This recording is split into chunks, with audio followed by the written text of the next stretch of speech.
山坡上，开满了山人花，好比飞舞的彩蝶，嬉闹在枝桠。山里的老茶树。现在是在太原东山胡塔沟的附近，距离市区20公里左右。现在在我的周围风真的是好大好大，但是在我来的时候，城区当中是没有风的。这一些风的来源，我猜测应该也就是来自于这一些风车。看到我周围的这一些大风车都是在飞速旋转。上次我是探访过了齐家山，从那个角度看风车群。今天是绕到了齐家山的对面，也就是胡塔沟，从这个角度再看一下风车群。从胡塔沟看到的风车群要比齐家山要好很多，这里的视野比较开阔。现在感觉到这个风很大很大，吹的脸比较疼。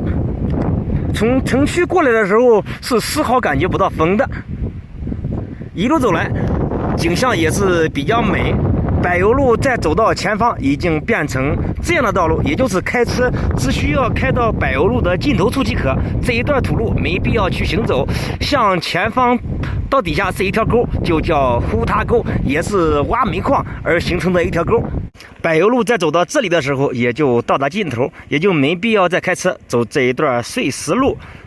徒步也就是向前方不远，道路就到达尽头。最具看点呢，也就是沿柏油路这一段，在不同的角度能看到不同的景象。现在我就骑着摩托车，给大家欣赏一下不同角度所看到的胡塔沟风车群。